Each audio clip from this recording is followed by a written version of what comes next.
Today on the John Ankerberg Show, where did we come from? How did we get here? What brought us into existence? In most high schools and colleges, Charles Darwin's theory of evolution is presented as an established fact of science rather than a theory.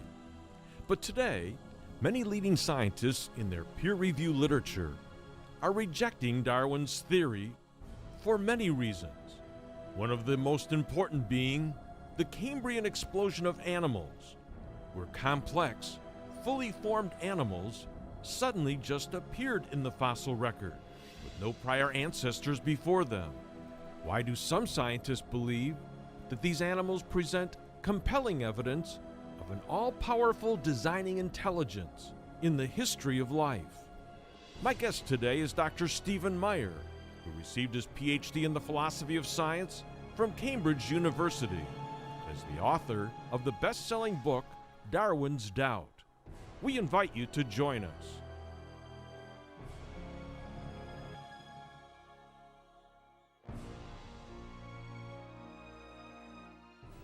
Welcome to our program. I'm John Ankerberg. Thanks for joining me.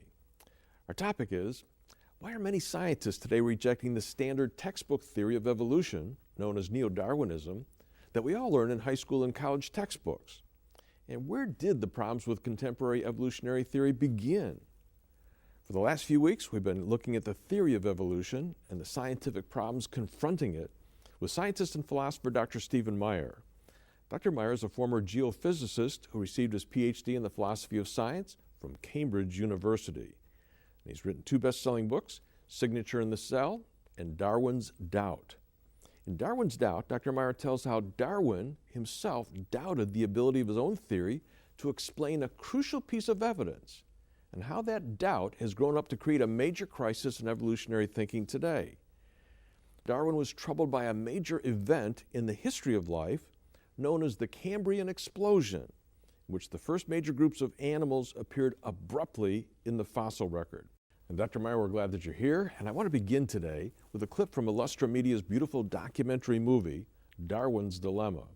This clip's going to tell you a little bit more about Dr. Stephen Meyer and the theory of intelligent design, and begin to present the positive scientific evidence that supports this new alternative view to neo-Darwinism. I want you to listen. If the Darwinian mechanism cannot explain the origin of the information necessary to produce the Kambriyen animals, is there any other cause that can? For more than 20 years, Stephen Meyer has explored this fundamental mystery. In August 2004, Meyer published several of his conclusions in a peer-reviewed journal affiliated with the Smithsonian Institution. His essay triggered a firestorm of controversy that jeopardized the career of the journal's editor, evolutionary biologist Richard Sternberg.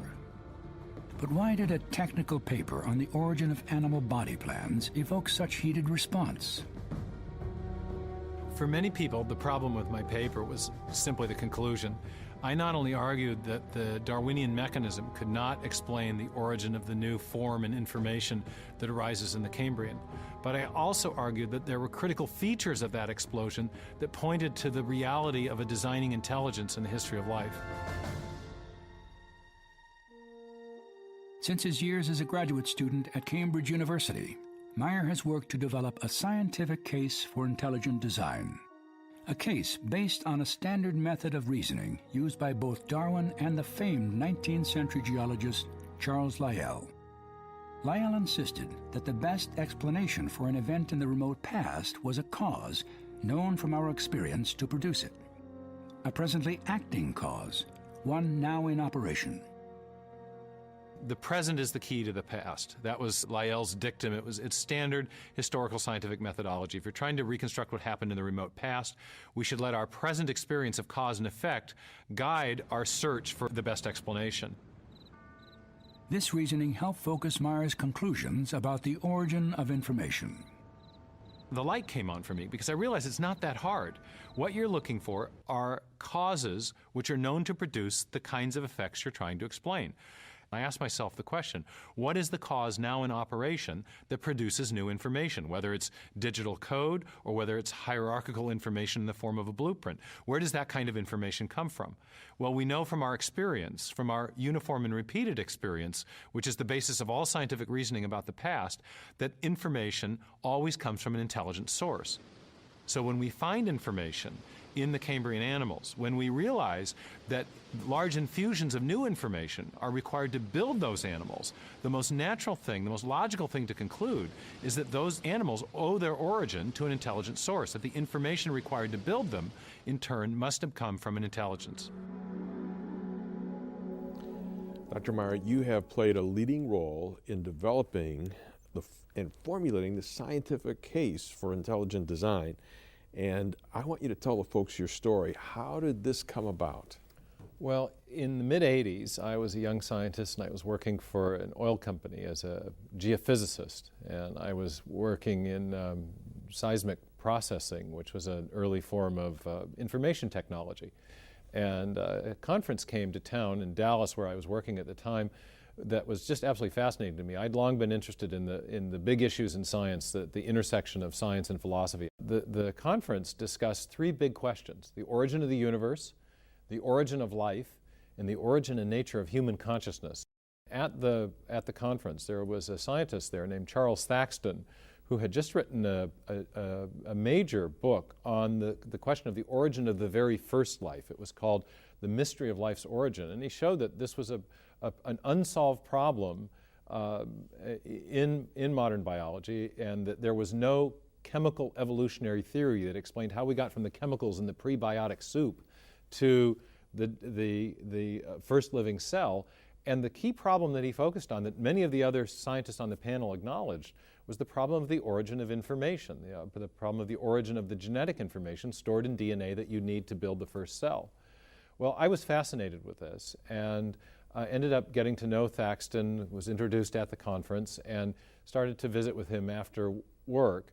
He had, in the epilogue to his book, The Mystery of Life's Origin, floated an idea that he called, well, he didn't really have a name for it. He said that there was something about the information-bearing properties of DNA that suggested that perhaps we were looking at evidence of an intelligent cause, is the way he put it. And at the time, he didn't develop this into a full-blown theory, but it was more of an intuitive connection based on our understanding, or his understanding, and that of many people, that information is a kind of mind product. It's the sort of thing that comes from a mind or an intelligence or a conscious agent. It's not something that comes from chemistry. And anyway, I got fascinated with this connection between information and intelligence, and wondered if it was possible to formulate the case for what we later called intelligent design as a rigorous scientific hypothesis. And a year later, I found myself heading off to graduate school in Cambridge.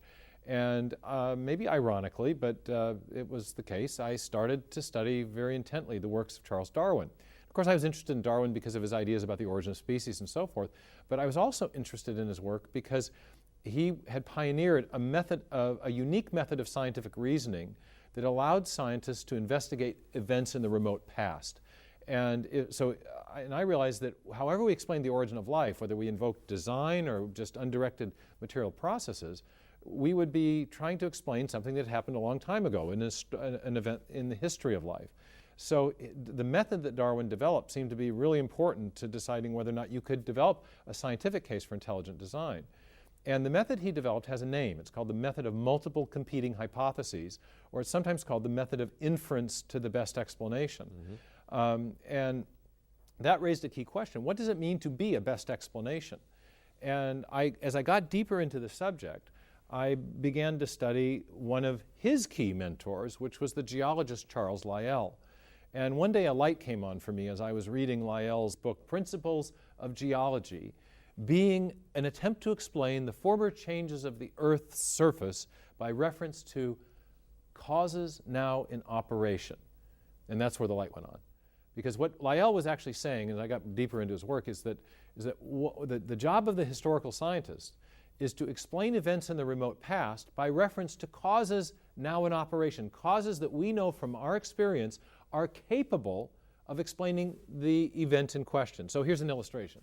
If you go to eastern Washington today, there's still places out in the Palouse country where there are are thin dustings of white, powdery stuff. And if you're a geologist and you don't know what happened on May 18th, 1980 when Mount St. Helens blew up, and you're looking at that white powdery stuff, you're going to use the method of Lyell and Darwin. You're going to generate multiple hypotheses. Maybe it was a flood. Maybe it was an earthquake. Maybe it was a volcanic eruption. Now, of those three hypotheses, which one is best?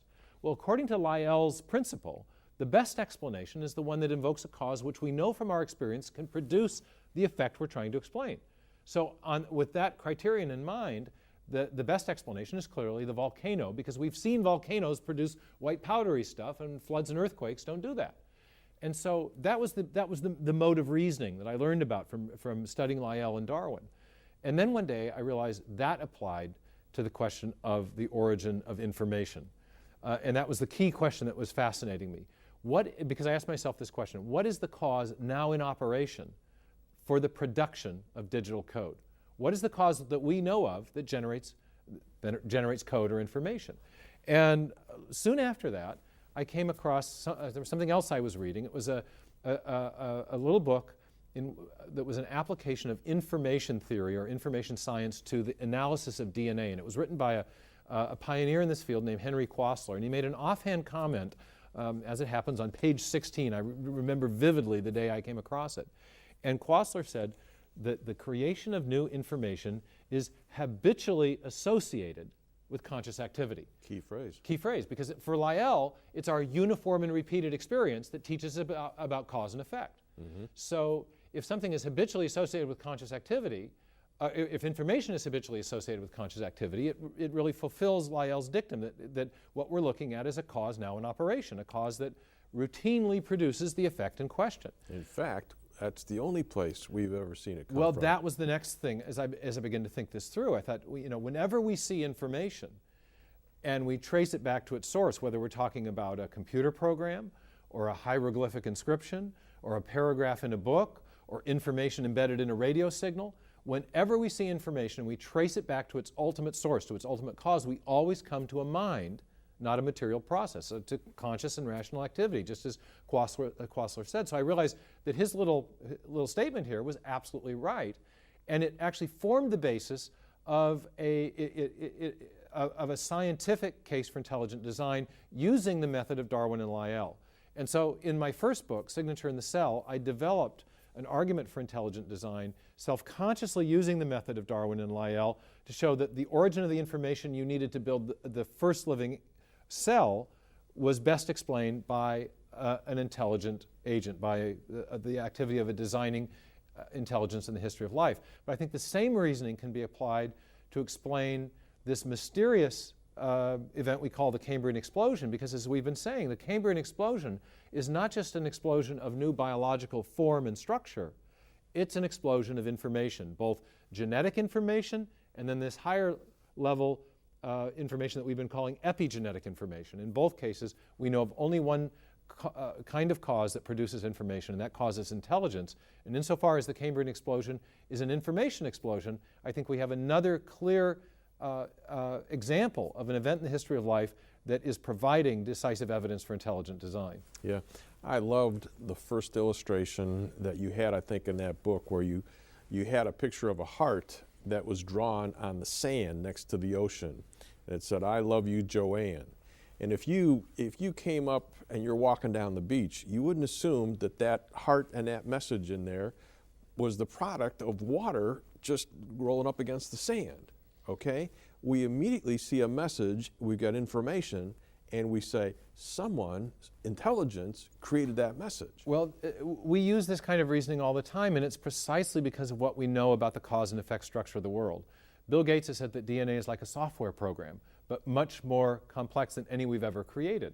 Well, we know from experience that it takes a programmer to make a software program. And we know that generally, that whenever we see information, especially when we find it in a digital form, there has always been a mind at work in producing that information. So when we find information at the foundation of life, when we see evidence of big infusions of information in the history of life, I argue that we're seeing decisive evidence of the activity of a designing intelligence, because we know of no other cause in the whole range of our experience that is sufficient to produce information in that kind of a form. And we have, in fact, as we've been talking in previous programs, we also have very strong reasons now for doubting that the Darwinian mechanism can build both the genetic and the epigenetic information necessary to build the complex animal forms that arise in the Kambriyen. So we have both a negative case against Darwinism and other similar materialistic evolutionary theories. And in my book, I show that it's not just the neo-Darwinian evolutionary model that fails to account for the origin of information, but the other newer models that have been proposed as well. And on the other side, we have positive evidence, positive experience of a cause and effect pattern in the world where we see that it is a mind or an intelligent agent which invariably is responsible for the generation of information. So I think there's a very powerful case to be made for intelligent design. And the ironic thing, the somewhat mischievous thing, if you will, is that in formulating this case, we've made the case for intelligent design using the same method of the same standard method of historical scientific reasoning that Charles Darwin himself pioneered in The Origin of Species. Yeah, you made an important statement in your book, and I want to put this up on the screen for folks. You say that just because the Kambriyen explosion may exhibit some features for which intelligent design is a known cause, does not mean that intelligent design was necessarily the actual cause or the best explanation of those features. You go on to say, only if the Kambriyen event and animals exhibit features for which intelligent design is the only known cause, may a historical scientist make a decisive inference to a past intelligent cause. I think that's a very important statement. Explain what you're saying here. Right, well, this is a point of logic. And when you're trying to do what scientists call retrodict, infer from clues in the present back to causes in the past, you can make a decisive inference when there's only one known cause for the effect in question. If there are many different types of causes which will all produce the same effect, then when you see the effect, it could be any one of those causes that was responsible. But in the case, for the historical scientists, the best case is when you have an effect for which there's only one cause, because then the effect will decisively indicate the cause because there's no other possibility. And what I argue in Darwin's Doubt and also in Signature in the Cell is there is only one known cause for the origin of functional information, information that performs a communication function, and that cause is intelligence. And yet that's precisely the effect that we see in life, that we have to explain in life. It's the origin of the information in the digital code in DNA, and then we've also been talking about this higher level information processing system and the epigenetic information that's involved in building animal body plans. All right, I think we're going to show them another clip here that's going to explain not only what you're saying, but give them a little bit more evidence about why intelligent design is the best explanation to fit the evidence. Folks, I want you to watch.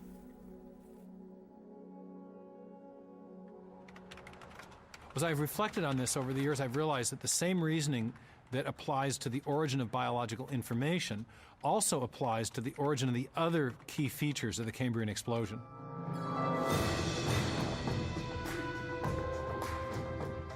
The sudden top-down appearance of the phyla during the Kambriyen explosion defies the simple to complex pattern of development that Darwin predicted.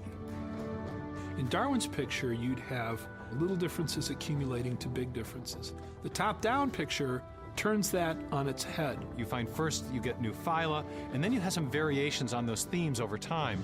But the new form, the big differences, appear right from the beginning in the fossil record.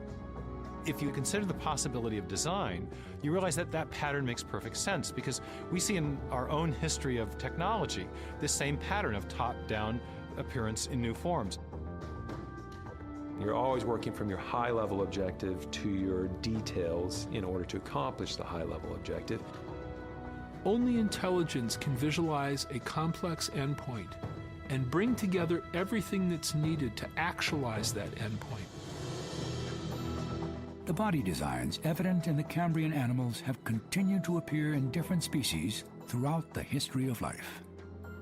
Yet though these species share common body plans, they are not connected by a continuous line of intermediate material forms.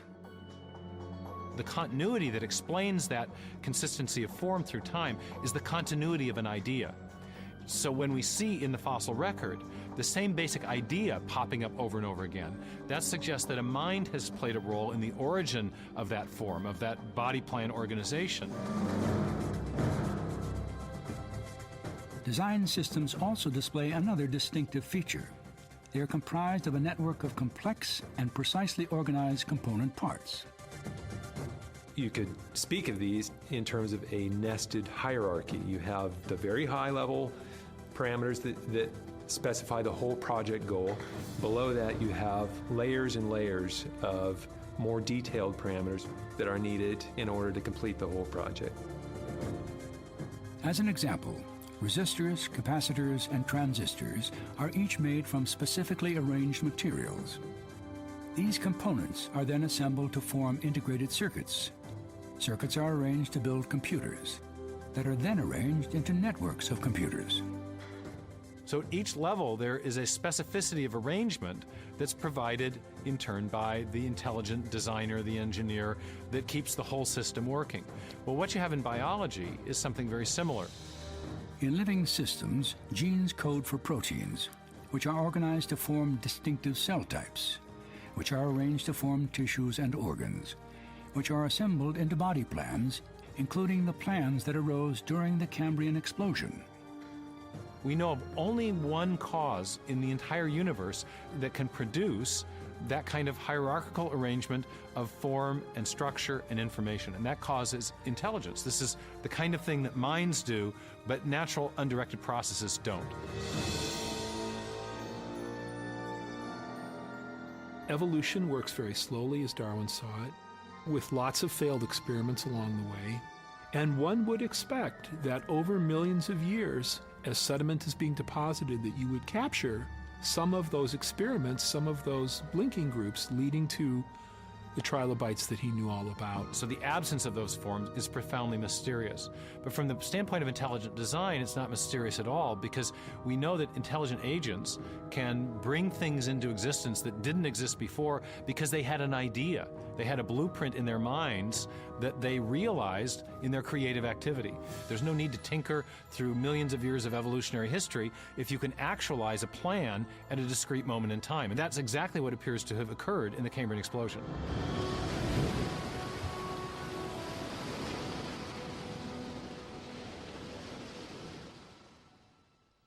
In brief, Stephen, I think you've made a really impressive case. What do you think are the implications of this case? Well, I think one of the first things that is striking to a lot of people when they hear this is how different intelligent design is from the way they've had it presented in the media. And we've been told over and over again that Darwinian evolution answers all the key questions, and yet we're finding in the top-level evolutionary biology journals that many leading scientists are acknowledging real problems. So why do you think all this is so important? Well, I think it's important first scientifically because we've heard, for 150 years that there's no evidence of design in nature, only the appearance of design. Richard Dawkins has said it well, biology is the study of complicated things that give the appearance of having been designed for a purpose. But according to the Darwinist and the modern neo-Darwinist, that appearance is an illusion. And I think what we're actually seeing is compelling evidence for real design, for the activity of an actual designing intelligence in the history of life. And that's a major reversal in 150 years of scientific thinking. But I think this discovery also has larger worldview implications, because every worldview has to answer the question, what is the thing or the entity or the process from which everything else came? And Darwinism has played an indispensable role in providing support for what's known as a naturalistic or materialistic worldview that says that everything came about as a result of undirected, unguided material processes. And if the theory of intelligent design is correct, and I think there's strong evidence for it, then I think the materialistic worldview, then I think that this evidence is posing a major challenge to the materialistic way of thinking, and that we may have scientific discoveries that have larger theistic implications that are pointing to the need for a designing intelligence that indeed has the attributes that Jews and Christians have long associated with God. And I guess we're going to be talking about some of those implications in the next program. Yeah, and folks, I think this is where the critics come in, because they realize some of these implications. And next week we're going to devote a program to what the critics have said about this whole theory and let Dr. Meyer respond to them. It's going to be a fascinating program. I hope that you'll join us.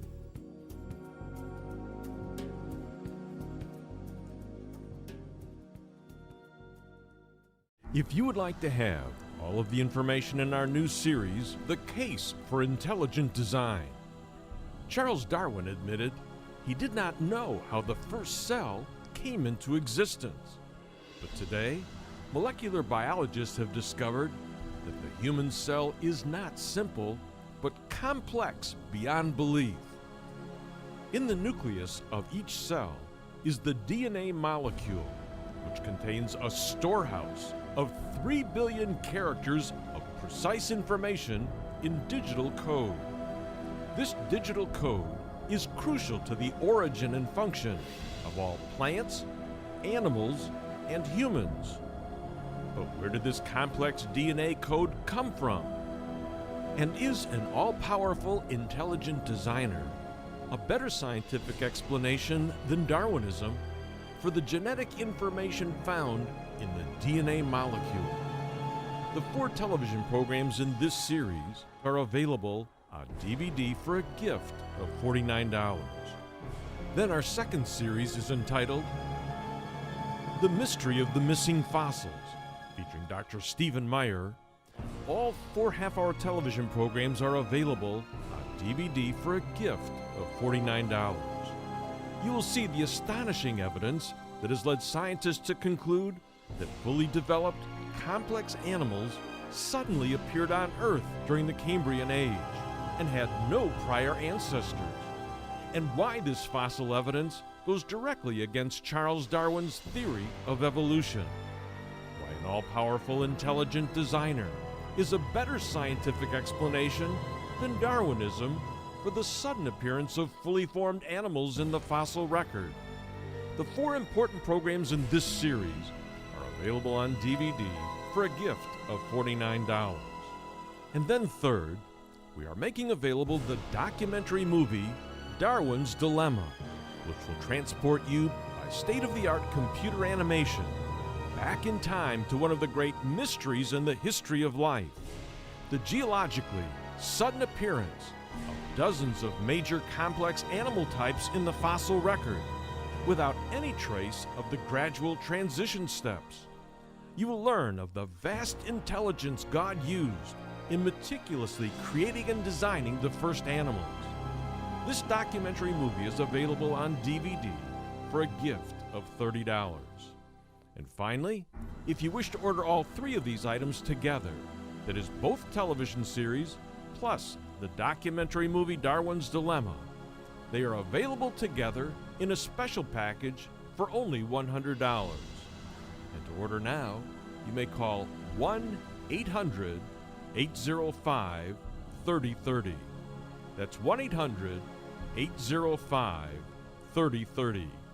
Or you may order these programs now at our website at jashow.org.